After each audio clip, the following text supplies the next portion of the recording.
ക്ഷമയുടെ നെല്ലിപ്പലക കാണാൻ താല്പര്യമുള്ളവരാണ് നിങ്ങളെങ്കിൽ ഈ ഒരു സിനിമ ചെന്ന് കാണാം. ഇതുവരെ പോന്നു. ഞാൻ ക്ഷമയുടെ നെല്ലിപ്പലക മാത്രമല്ല, സിമെൻറ്റും കമ്പിയും ഇരുമ്പും മറ്റ് കുടച്ചക്രം എല്ലാം കണ്ടു ഈ സിനിമയെ കണ്ടിട്ട്. എന്നെ സമ്മതിക്കണം ഇത് മുഴുവൻ കണ്ടതിന്.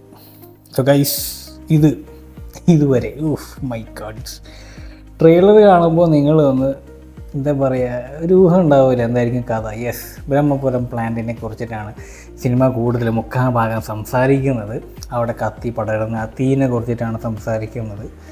ആൻഡ് ഒരു സോഷ്യൽ എലിമെൻറ്റിനെ കുറിച്ചിട്ടാണ് സംസാരിക്കുന്നത്. ഐ മീൻ, വേസ്റ്റ് പ്ലാന്റ് കത്തി കളഞ്ഞപ്പോൾ ഒരു വർഷത്തിന് മേലെയായി, എന്നിട്ടും നത്തിങ് ഹാസ് ചേഞ്ച്. അവിടെ ഇപ്പോഴും വേസ്റ്റ് ഡംപ് ചെയ്യുന്നുണ്ട്. കാരണം വേറെ നിവർത്തിയില്ല. വേറെ എന്ത് ചെയ്യാൻ പറ്റും? കോടതിക്ക് അതന്നെ, വേറെ ഒന്നും ചെയ്യാൻ പറ്റത്തില്ല. അത് നിജസ്ഥിതി. സോ സിനിമ സംസാരിക്കുന്നത് ആ പ്ലാന്റിനെ കുറിച്ചിട്ടാണ്, ആ നിവാസികളെ കുറിച്ചിട്ടും. അവർ കുറച്ച് പേരൊക്കെ മാറി താമസിച്ചു. സോ അവിടെ മാറി താമസിക്കാത്ത കൂട്ടത്തിൽ പെടുന്ന ഒരു വ്യക്തി, അതാണ് ഷാജോൻ അവതരിപ്പിക്കുന്ന ക്യാരക്ടർ. ഷാജോൻ അവതരിപ്പിക്കുന്ന ആ ഒരു ക്യാരക്ടറിന് വിക്രമൻ നായർ എന്തോ ആണ് പേര്.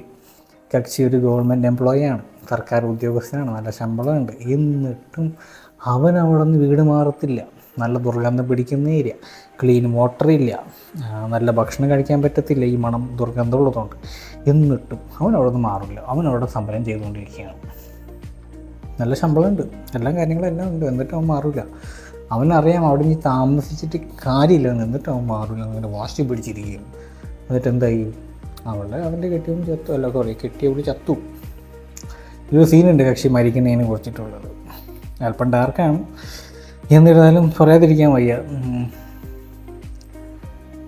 ഈ കക്ഷി ഇങ്ങേരുടെ ഭാര്യയായിട്ട് അവതരിപ്പിക്കുന്ന ആ character, she started developing asthma because the surrounding air is so polluted.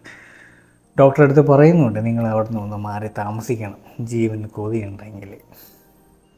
Fresh air കിട്ടാൻ വേണ്ടിയിട്ട് ഇവർ ഒരു ദിവസം ടൂറിന് പോവുകയാണ് ഏതൊരു ഹില്ലി സ്റ്റോപ്പ് ഏരിയയിൽ.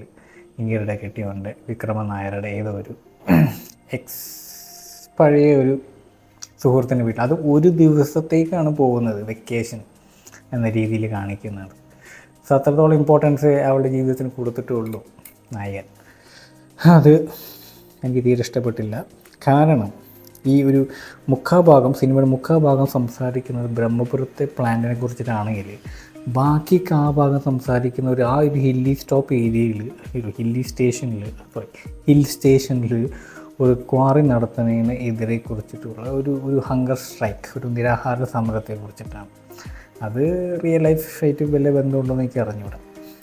സോ ടോട്ടലി എന്താ പറയുക, കണക്ഷൻ്റെ രണ്ട് ഐറ്റംസാണ് കാണിക്കുന്നത്. ആൻഡ് പോരാത്തതിന് കക്ഷിയുടെ ഭാര്യ മരിച്ചു പോകുമ്പോൾ അതിന് ശേഷം ഇവർ മാറി താമസിക്കുകയാണ്. എനിക്ക് ഈ വീട്ടിൽ താമസിക്കാൻ കഴിയില്ല, അവളില്ലാത്ത ഈ വീട്ടിൽ എനിക്ക് ഐ ഡോണ്ട് നോ എങ്ങനെ ജീവിക്കും എന്നുള്ളത്. സോ ആ കക്ഷി മകൻ ഹിൽ സ്റ്റേഷനിലേക്ക് മാറാണ്. അതെനിക്ക് തീരെ മനസ്സിലാവുന്നില്ല എന്തുകൊണ്ടാണെന്നുള്ളത്. കാരണം ഓൾറെഡി അവൾ മരിക്കുന്നതിന് മുൻപ് doctor clearly stated that she has to move from that area. എന്നിട്ടും നായകൻ അനങ്ങിയില്ല. അവൾ മരിച്ചതിന് ശേഷമാണ് ഇവർ രണ്ടുപേരും അവിടെ മാറുന്നത്. കൈൻഡ് ഓഫ് സോ എന്തോ എവിടെയോ ഒരു മിസ്റ്റേക്ക് ഉള്ള പോലെ. അതെനിക്ക് തീരെ പിടിച്ചില്ല. ഐ മീൻ, എന്തോ ഒരു അപാകത അതിലുണ്ടായിരുന്നു. ഇല്ലേ, നിങ്ങളൊന്ന് ചിന്തിച്ച് നോക്കി. മരിക്കുന്നതിന് മുൻപ് ഡോക്ടർ പറഞ്ഞു മാറണം എന്നുള്ളത്, അപ്പോൾ അവർ മാറിയില്ല. മരിച്ചതിന് ശേഷം സമരവും വേണ്ട തേങ്ങവും വേണ്ടെന്ന് പറഞ്ഞ് എല്ലാം കൂടി കെട്ടി പൊതുക്കി അവരങ്ങോട്ട് മാറുന്നത്. ഇത് മറ്റേ ക്യാബി ഇങ്ങനെ കാണിച്ച പോലെ ഇങ്ങനെ കാണിക്കേണ്ടി വരും. And there is also one important thing, ഒരു ഐറണി. ഈ ഒരു സിനിമയുടെ കഥ ഇവർ ഡെവലപ്പ് ചെയ്ത് ഷൂട്ടിംഗ് തുടങ്ങിയതിനൊക്കെ ശേഷമാണ് ബ്രഹ്മപുരം പ്ലാന്റിൽ ആക്ച്വലി ആ ഒരു ഇവൻറ്റ് നടക്കുന്നത്. ആ ഒരു ഫയർ ഔട്ട് ബ്രേക്ക് ഉണ്ടാകുന്നതും എല്ലാം ന്യൂസ് പേപ്പറിൽ ഹെഡ്ലൈൻസ് ആയിട്ട് വരുന്നതൊക്കെ. സോ ഇറ്റ്സ് കൈൻഡ് ഓഫ് എന്താ പറയുക, ഒരു വിശ്വസനീയമല്ലാത്തൊരു കാര്യം. കാരണം ഈ സിനിമയുടെ ട്രെയിലർ കാണുമ്പോൾ നിങ്ങൾക്ക് ഏകദേശം കഥ ഊഹിക്കാൻ പറ്റും. ബ്രഹ്മപുരത്തെ ആ ഒരു തീപിടുത്തത്തെ കുറിച്ചിട്ടാണ് സംസാരിക്കുന്നത്. പക്ഷേ ഈ പടം ഷൂട്ട് ചെയ്യുന്ന സമയത്ത് ബ്രഹ്മപുരത്ത് അങ്ങനത്തെ ഒരു സംഭവമേ നടന്നിട്ടില്ല. അതിന് മുൻപും അതുപോലത്തെ സംഭവമേ നടന്നിട്ടില്ല. ഷൂട്ട് ചെയ്തതിന് ശേഷമാണ് ഇങ്ങനത്തെ ഒരു സംഭവം നടക്കുന്നത്. So it's kind of so ironic, എന്തോ സോ ദാറ്റ്സ് ഇറ്റ്. സിനിമ ഒരു വിധത്തിലാണ് ഞാൻ കണ്ടു തീർത്തത്. ഇഷ്ടപ്പെടാത്ത ഇഷ്ടംപോലെ എലിമെൻറ്റ്സ് ഉണ്ടായിരുന്നു. എസ്പെഷ്യലി ദ ബഡ്ജറ്റിംഗ് പാർട്ട് ഭയങ്കര ചീപ്പായിട്ടാണ് എല്ലാ കാര്യങ്ങളും ഷൂട്ട് ചെയ്തിരിക്കുന്നത്. ഒരുപാട് സെക്ഷൻസ് ഉണ്ട്. കാരണം ഇവർ ഈ 1 ഡേ വെക്കേഷൻ എന്ന് പറഞ്ഞ ട്രിപ്പ് പോകുന്നത് ഒരു സ്കോർപ്പിയോ അതുപോലത്തെ ഒരു ജീപ്പിലാണ്. ആ ജീപ്പിൽ ഒരു ക്യാമറ ഷൂട്ട് ചെയ്യുന്ന സീക്വൻസ് അതൊക്കെ വളരെ വളരെ വളരെ വളരെ വളരെ I mean I could have done better with this iPhone guys. ഞാൻ എന്നെക്കുറിച്ച് ഇങ്ങനെ ബൂസ്റ്റ് ചെയ്ത് പറയണതല്ല, ബട്ട് റിയലി എനിക്ക് അതിനേക്കാൾ നന്നായിട്ട് ഷൂട്ട് ചെയ്ത് തരാമായിരുന്നു. അതൊരു ക്യാമറ ഫോൺ വെച്ചിട്ട്. ഐഫോൺ തന്നെ വേണമെന്നില്ല, ഒരു സാംസങ്ങിൻ്റെ ലോ ഗ്രേഡ് ഫോണാണെങ്കിലും അതിലേക്കും മികച്ചതായിട്ട് ഞാൻ ഷാർപ്പ്നെസ് ഒക്കെ കൂട്ടി അടിപൊളിയായിട്ട് ഷൂട്ട് ചെയ്തിട്ടുണ്ടായിരുന്നു.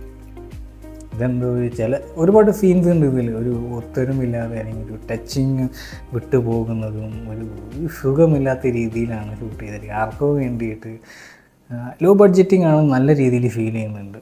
Especially the background.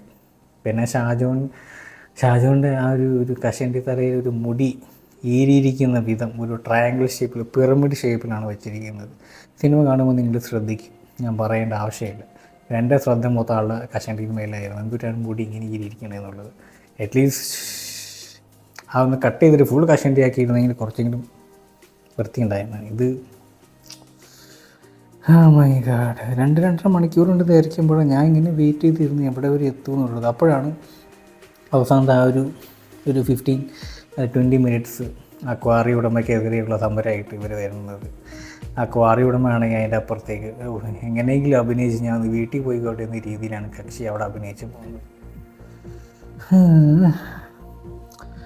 So guys totally disappointment, but നിങ്ങളിത് ചെക്ക് ചെയ്യണമെന്നാണ് എൻ്റെ റെക്കമെൻഡേഷൻ. കാരണം എല്ലാവർക്കും ഒരുപോലെ ആയിരിക്കത്തില്ല സിനിമ കാണുമ്പോൾ. എൻ്റെ പേഴ്സണൽ ഒപ്പീനിയനാണ് ഞാൻ പറഞ്ഞത്. സോ ലൈക്ക് കാണാതിരിക്കുക. ബട്ട് മൈ റെക്കമെൻഡേഷൻ നിങ്ങൾ അറ്റ്ലീസ്റ്റ് ചില ഭാഗങ്ങൾ കണ്ടിരിക്കുക. So like you know at least you can justify me ഞാനീ പറഞ്ഞതെല്ലാം യാഥാർത്ഥ്യമാണെന്നുള്ളത്. So guys are catch you guys with another movie review because this week ഒരു huge selection of movies has come.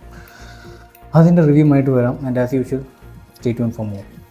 Okay, don't go anywhere. എൻ്റെ channel മാത്രം subscribe ചെയ്യുന്നതാണ് മൈക്കുള്ള Madey. Happy